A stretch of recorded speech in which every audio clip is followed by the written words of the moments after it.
1620년 영국 경험론의 선구자인 프란시스 베이컨은 신기관이라고 하는 책을 썼습니다. 신기관이라고 하는 말은 과학의 새로운 방법론이다라고 하는 그런 뜻입니다. 베이컨은 경험론에 입각해서 경험과 실험에 기초한 귀납법적 연구 방법을 새롭게 제시했습니다. 그는 세계와 자연의 법칙을 정당하게 이해하기 위해서는 경험과 감각에 충실한 관찰을 중히 여기는 경험론이 필요하다고 그렇게 주장했습니다.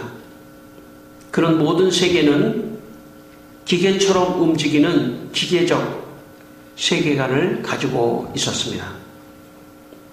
그의 책 신기관에서 이런 말을 했습니다. 자연에 종속되었지만 그것 없이는 살 수 없어서 자연을 분석해야 하는 인간은 자연을 관찰하고 그 법칙을 사색하는 한에서만 그것의 상당 부분을 이해할 수 있으며 또 뭔가 할 수 있다. 그 이상의 것은 이해할 수도 없고 뭔가 할 수도 없다. 이런 말을 했습니다. 다시 한번 쉽게 말한다면 이 세상은 자연의 법칙으로 되어 있기 때문에 자연을 잘 관찰해서 자연의 법칙대로 살아가야 한다. 이런 말입니다.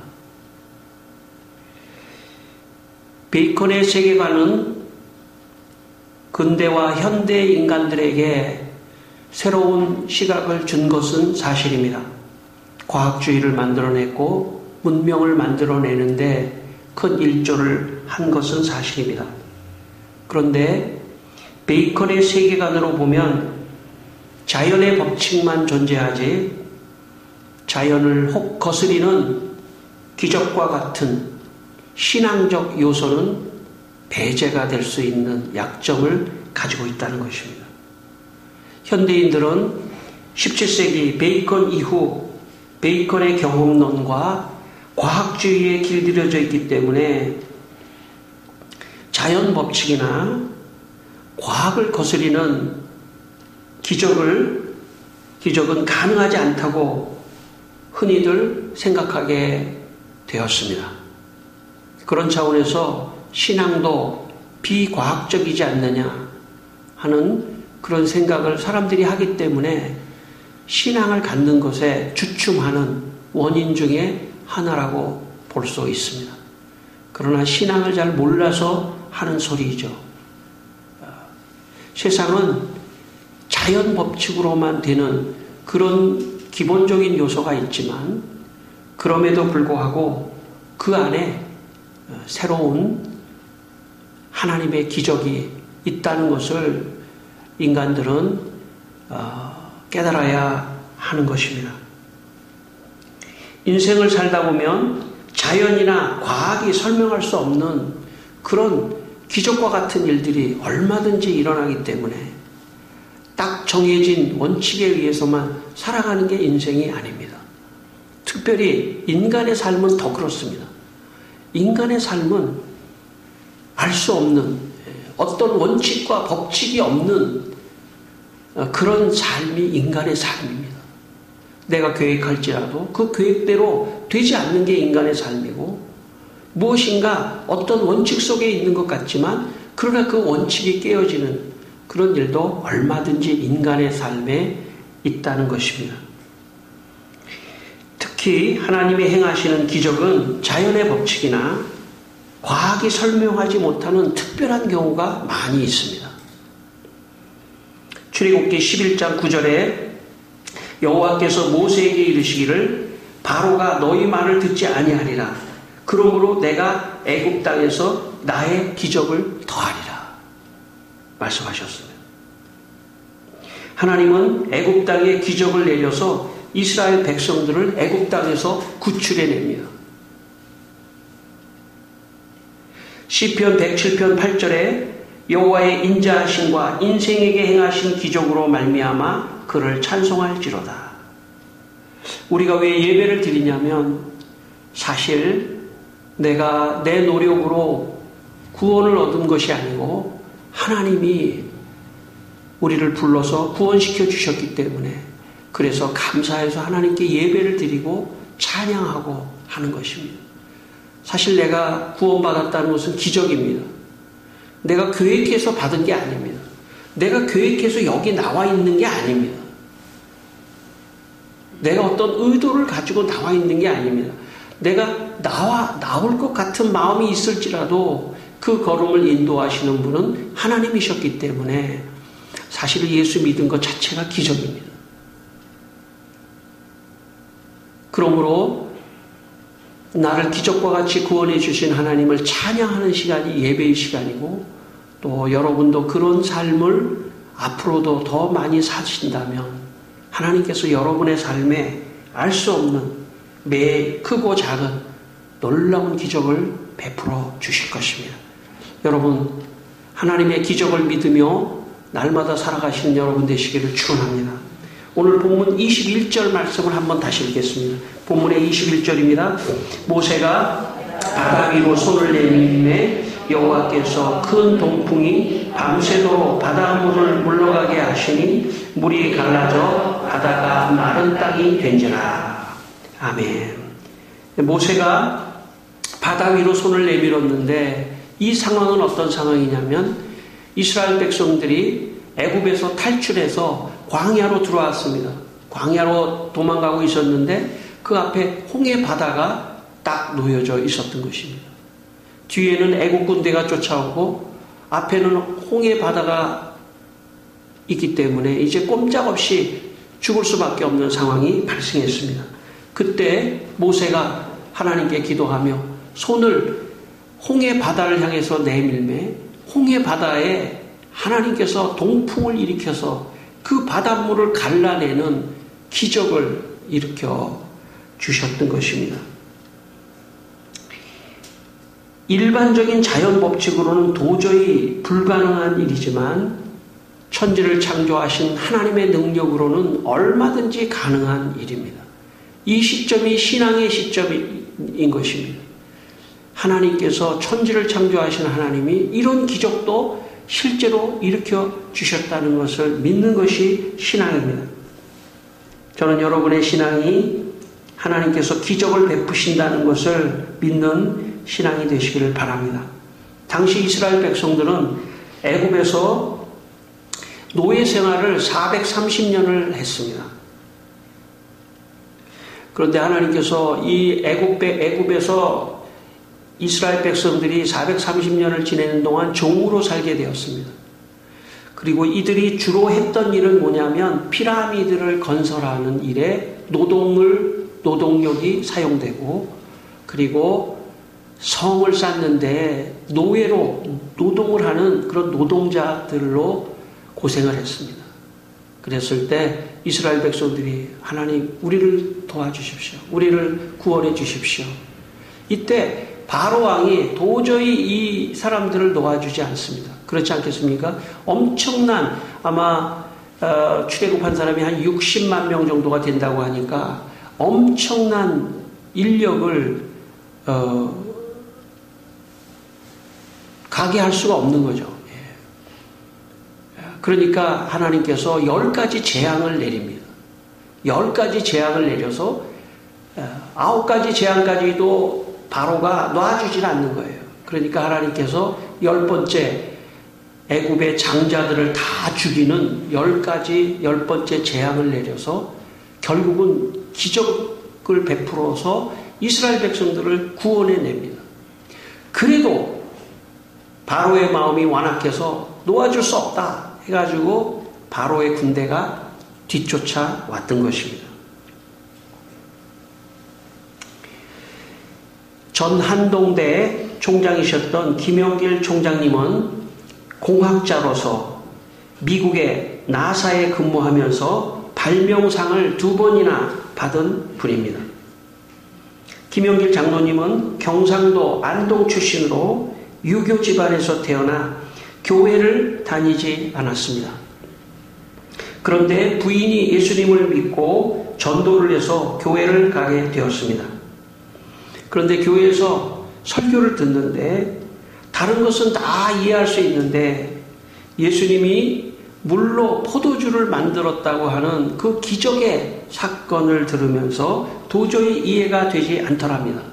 자기는 금속공학을 하고 또 공학자로서 그 얘기를 듣는 순간 머리에 이런 생각이 딱 떠오르더랍니다. 물은 수소 원자, 두 개의 수소 원자와 하나의 산소 원자로 결합된 H2O인데 이게 포도주가 되려고 하면 화학식이 상당히 복잡한데 C2H5OH, C2H6O, CH3, CH2OH로 변할 수 없는데 H2O가 어떻게 이렇게 복잡한 이 화학식으로 변할 수 있겠는가? 보통 사람들은 그냥 물이 포도주가 된다 그러면 그냥 물을 생각하고 포도주를 생각하는데 이게 공학자니까 이분이 화학식을 막 생각하더라는 거예요. 그래서 도저히 물이 포도주가 된다는 것은 과학적으로 있을 수 없는 일이다.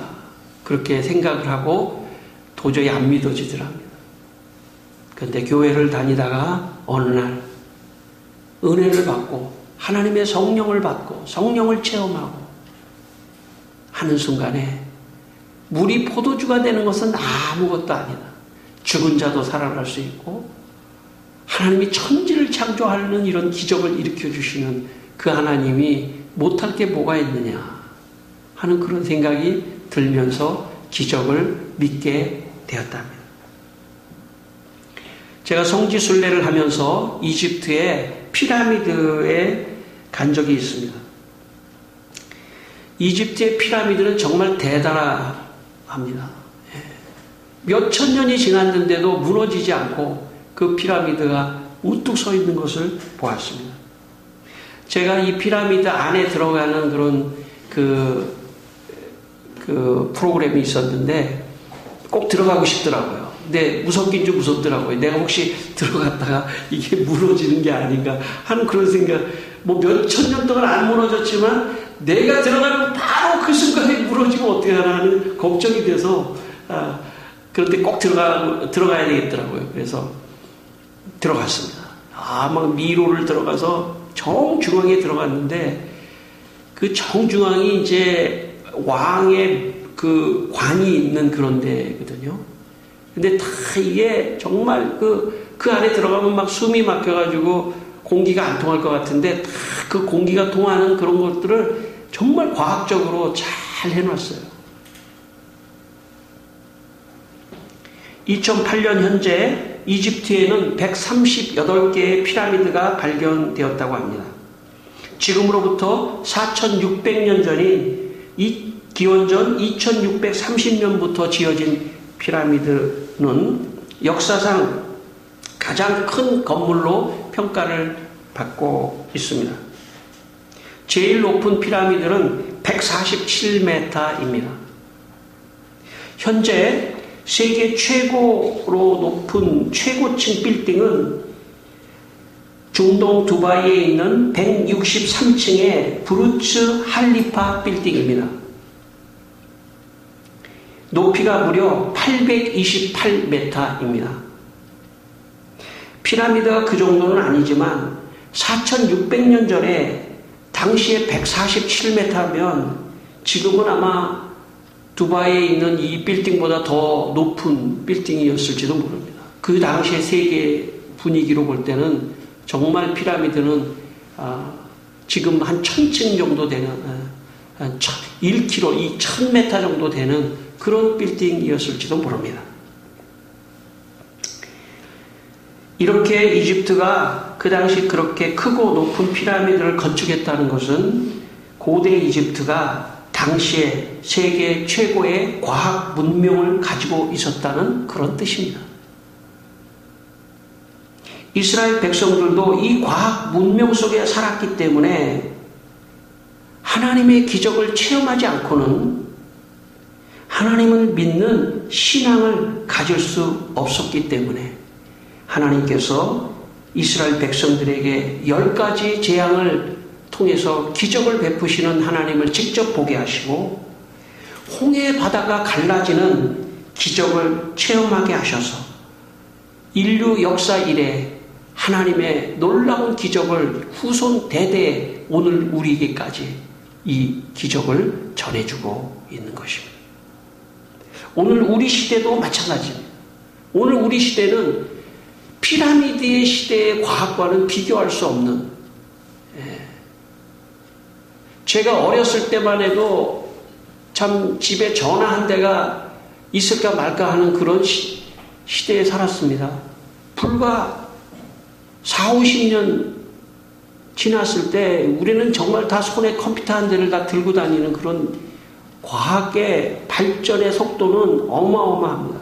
아마 지금으로부터 30년이 지나고 40년이 지나면 모르겠습니다. 그냥 여기 비행기 타고 교회 올지도 몰라요. 개인 비행기 타고. 아마 3, 40년 안 지나도 될지도 몰라요.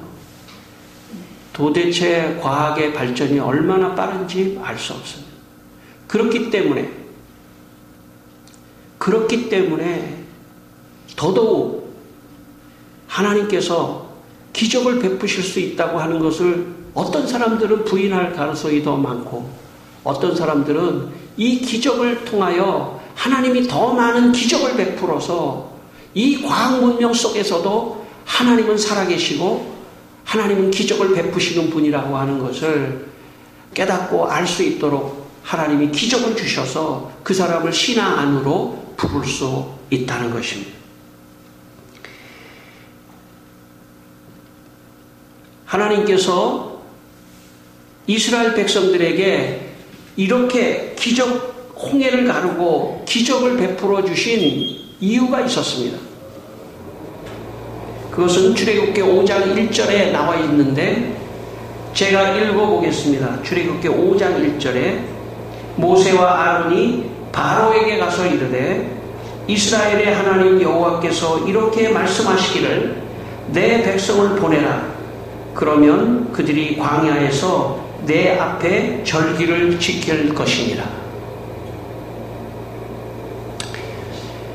이스라엘 백성들이 애굽에서 과학 문명 속에서 살 때 물론 그들은 노동을 하면서 힘들었지만 출애굽기 말씀에 보면 그래도 애굽에서 고기도 먹고 맛있는 것도 많이 먹었다는 거예요.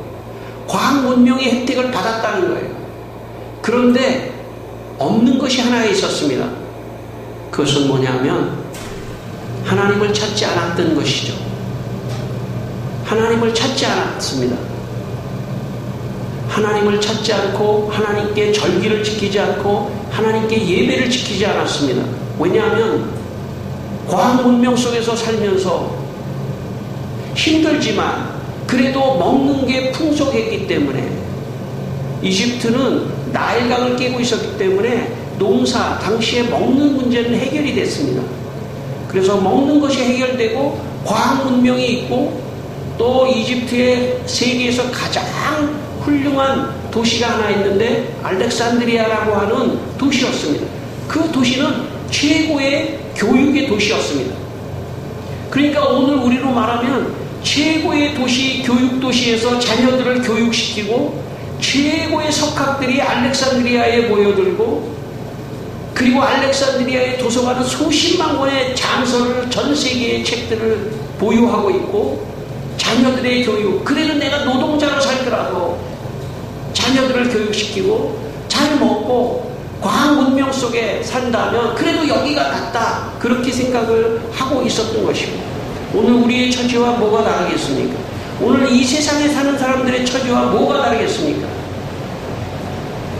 과학 문명 속에서 힘들지만 내가 일하면 먹고 살고 교육받을 수 있고 하나님을 찾을 이유가 없는 것이죠. 그래서 하나님께서 이스라엘 백성들이 더 고통스럽게 그들의 삶을 몰아치신 것입니다. 더 고통스럽게 몰아치니까 이스라엘 백성들이 거기서 항복을 하고 하나님 도와주십시오, 살려주십시오. 과거에 자기가 믿었던 그 하나님을 찾기 시작합니다. 그때 모세와 아론을 불러서 이스라엘 백성들을 저 애굽에서 광야로 불러내고 내가 지정한 가나안으로 가게 하라. 가나안은 사실 애굽에 비하면 변두리 지역의 땅입니다. 과학 문명이 발달되지 않은 지역이죠. 그러나 그럼에도 불구하고 하나님을 경외하고 예배하는 것이 영원히 사는 길이기 때문에 영원히 애굽의 그 세상에 묻혀서 산 사람들을 구원해내서 광야를 거쳐 가나안으로 지금 인도하시는 과정에 있는 것입니다. 하나님께서 이스라엘 백성들에게 기적을 베푸신 것은 이스라엘 백성들이 결단을 하고 나가자. 예배가 없다면 과학 문명도 교육도 다 의미가 없다. 먹고 사는 것도 의미가 없다. 예배가 없다면 그렇게 결단하고 나오는 이스라엘 백성들을 위해서 기적을 베풀어 주신 것입니다. 이것이 하나님의 기적을 베푼 목적입니다.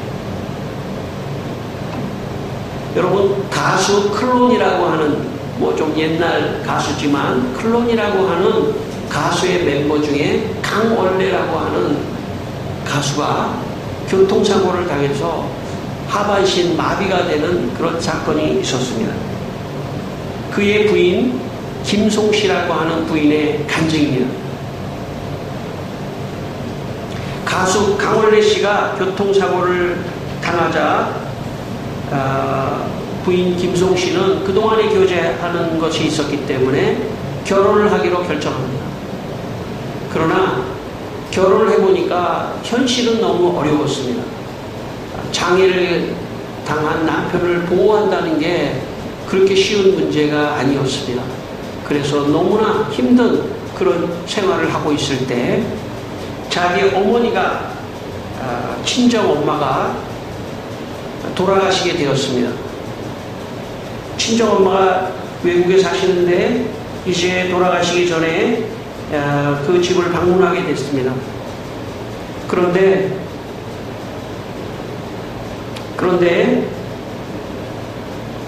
주위에 있는 사람들이 그 어머니가 돌아가시기 전에 목사님 신방을 한번 받는 게 어떻겠냐. 근데 이 어머니는 일평생 교회를 다닌 분이 아닙니다. 예수를 안 믿는 분입니다. 근데 주위 사람들이 이제 권하니까 목사님을 모셔왔습니다. 이 김송 씨하고 강원래 씨도 갔었는데 예수를 안 믿으니까 이분도 그 당시에는 방에 들어가서 있었습니다. 그런데 목사님이 신방을 하시는데 5분도 안 돼서 그 친정 어머니가 소리를 지르면서 주여 제가 죄인입니다 그러면서 막 통곡을 하더라는 거예요. 그래서 이 김송 씨가 깜짝 놀랐대요. 아니 우리 엄마가 한 번도 교회를 가신 분이 아닌데 지금 어떻게 주여 제가 죄인입니다 이게 이런 기적이 일어날 수 있는가, 이게 어떻게 된 건가, 자기도 막 혼란스럽더래요. 기적이 일어난 거죠. 기적이 일어난 거죠.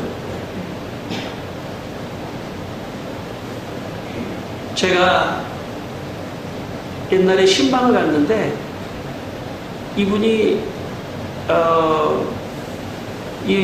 임종 직전인데 완전히 의식을 잃은 그런 상태였습니다. 의식을 잃은 상태였는데 제가 마지막 임종 기도를 하면서 이분이 예수 안 믿는 분이에요. 제가 그렇게 그분에게 말했습니다. 지금 이 시간에 예수님 믿어도 천국에 갈 수 있습니다. 예수님 믿으십시오. 라고 제가 영적 기도를 했는데요. 한 번도 그렇게 깨어난 적이 없는데 갑자기 눈을 딱 떴습니다. 그러니까 옆에 있는 가족들이 깜짝 놀라는 거예요. 그리고 눈을 감았습니다. 마지막 힘을 다해서 눈을 뜬 것 같아요. 그래서 그 옆에 있는 딸이 예수 안 믿었는데 예수를 믿는 그런 일도 있었습니다. 기적 같은 일이죠.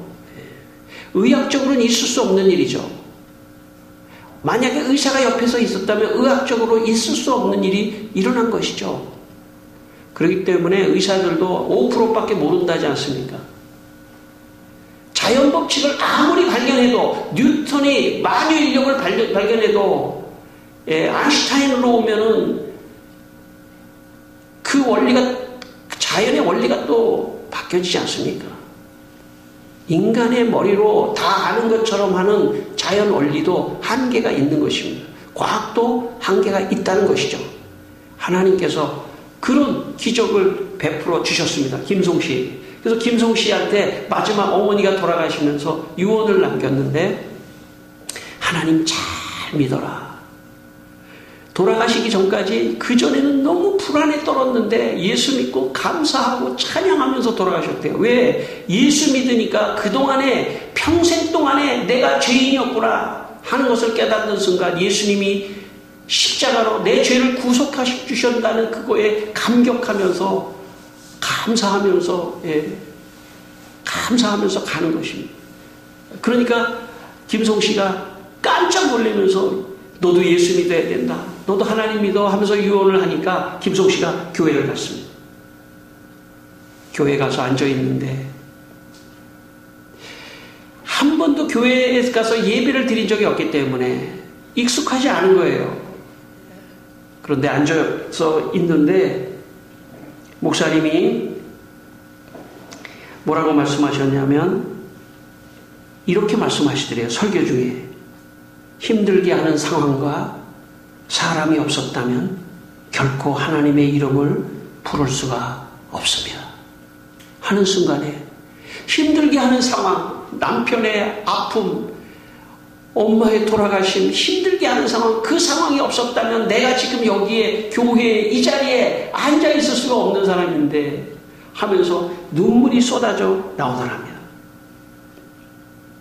그리고 저 말씀은 하나님이 나한테 하는 소리구나 하면서 거기서 은혜를 받았답니다. 그런데 예레미야 4장 31절 말씀을 하나님이 주셨는데 어떤 말씀이냐면 이런 말씀입니다. 내가 소리를 들은즉 고통하는 소리 같으니 이는 시온의 딸의 소리라. 내가 고통하는 소리를 들었는데 그게 시온의 딸의 소리라 하는 말씀을 딱 듣는데 그게 자기한테 하는 소리 같더래요. 내가 얼마나 힘들었는지 모릅니다. 정말 너무너무 힘들었습니다. 그런데 그 고통의 소리를 하나님이 들으셨다고 하는 말씀을 통해서 확인을 받은 것 같으니까 너무너무나 막 눈물이 폭포수와 같이 쏟아지면서 예수를 믿게 되었다고 합니다. 그 후에 너무너무 행복한 상황은 달라지지 않은 것 같지만 그러나 그렇지 않습니다. 마음에 변화가 오는 기적이 일어나니까 상황은 중요하지 않아요. 얼마든지 상황을 긍정적으로 헤쳐나갈 수 있는 힘이 있기 때문입니다. 사람의 마음이 변한다고 하는 것은 기적이 일어날 때만이 가능합니다. 사람은 잘 변하지 않아요. 사람은 잘 변하지 않습니다. 자기 가치관도 잘 변하지 않습니다. 그러나 하나님의 은혜가 임할 때 마음의 변화가 오는 것입니다. 저는 여러분에게도 이런 변화가 있기를 바랍니다. 신앙생활 하면서 하나님께서 여러분에게 이런 마음의 변화를 주셔서 여러분도 하나님의 은혜를 체험하고 감사하고 기뻐하고 하나님의 기적을 믿고 예배하는 여러분 되시기를 바랍니다. 여러분 27절 28절 한번 마지막으로 읽겠습니다. 27절 28절입니다. 모세가 손을 바다 위로 내밀매 새벽이 되어 바다의 힘이 회복된지라 애굽 사람들이 물을 거슬러 도망하나 여호와께서 애굽 사람들을 바다 가운데로 엎으시니 물이 다시 흘러 병거들과 기병들을 덮되 그들의 뒤를 따라 바다에 들어간 바로의 군대를 다 덮으니 하나도 남지 아니하였더라. 아멘. 두 번째 기적이 일어났습니다. 바로의 군대가 쫓아왔는데 이 홍해를 가르고 이스라엘 백성들이 건너갔는데 그 건너간 데를 따라서 건너오는 거예요. 그러니까 하나님께서 딱 지켜보고 있다가 바닷가 안으로 이 바다 안으로 다 애국 군대가 들어왔을 때 그냥 물을 다시 합쳐버려 버렸어요.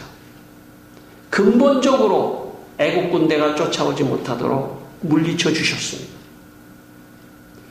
인생도 마찬가지입니다. 여러분, 인생도 내 노력과 내 힘으로 사는 사람들은 불안하고 참 어렵습니다. 그러나 하나님이 함께 하시고 하나님이 기적을 베푸신다 하는 믿음을 가지고 사는 사람들은 하나님이 내 문제의 홍해를 열어주시고 내 뒤에 악한 자가 따라오는 것도 하나님이 막아주시는 그런 기적을 베푸신다는 것을 여러분 잘 믿게 되시기를 바랍니다. 여러분의 인생에 하나님을 더 잘 섬기기 위해 기적을 달라고 기도하시기를 바랍니다. 그러면 하나님이 여러분의 인생에 엄청난 기적을 베풀어 주실 것입니다. 저는 기도를 할 때 하나님께 빠뜨리지 않고 하는 기도가 하나 있습니다. 그 기도는 하나님, 예배를 드리고 싶습니다. 그것입니다. 창문교회가 여기까지 오는 동안에 수많은 어려움이 있었습니다. 저 개인의 건강이 어려운 적도 있었습니다. 그때마다 제가 하나님 앞에 나가서 기도하는 기도는 딱 한 가지입니다. 하나님, 예배를 드리고 싶습니다. 기적을 주십시오. 왜냐하면 이스라엘 백성들이 예배를 드리기 위하여 광야로 나갔을 때 하나님이 홍해를 가르는 기적을 주신 것처럼 저는 말씀을 알고 있었기 때문에 하나님, 예배를 드리고 싶습니다. 그때마다 하나님이 놀라운 기적을 베풀어 주시고 회복시켜 주시고 축복해 주셨습니다. 성도 여러분, 여러분이 기도하실 때 이렇게 한번 기도해 보시기 바랍니다. 예배를 드리고 싶습니다. 그러면 분명히 하나님께서 여러분의 경제적인 문제도 해결해 주실 겁니다. 건강의 문제도 해결해 주실 겁니다. 사업의 문제, 자녀의 문제, 모든 막힌 홍해를 가르는 역사를 주실 것입니다. 왜냐하면 하나님은 예배하는 백성을 가장 사랑하시기 때문입니다. 그분이 하나님을 경외하는 것입니다. 예배하는 하나님의 백성, 그 사람을 축복하기 위하여 기적을 베풀어 주시는 것입니다.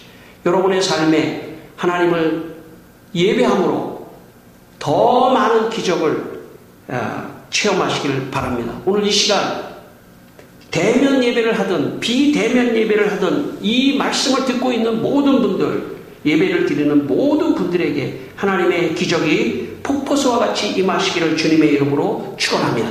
기도하겠습니다. 우리 함께 기도하겠습니다. 하나님 아버지, 우리 인생에 기적을 주시옵소서. 우리 인생에 기적을 주시옵소서. 하나님 아버지, 정말 하나님께 예배합니다.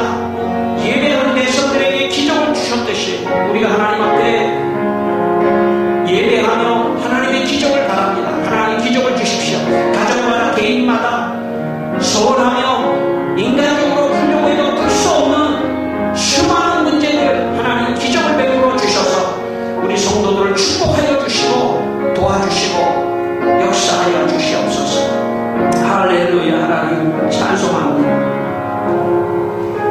하나님 아버지, 과학 문명의 시대에도 하나님께서 기적을 베풀어 주심을 믿고 예배를 드리는 우리 성도들에게 이 시간 하나님의 큰 은혜를 베풀어 주시옵소서. 예수님 이름으로 기도드리옵나이다. 아멘.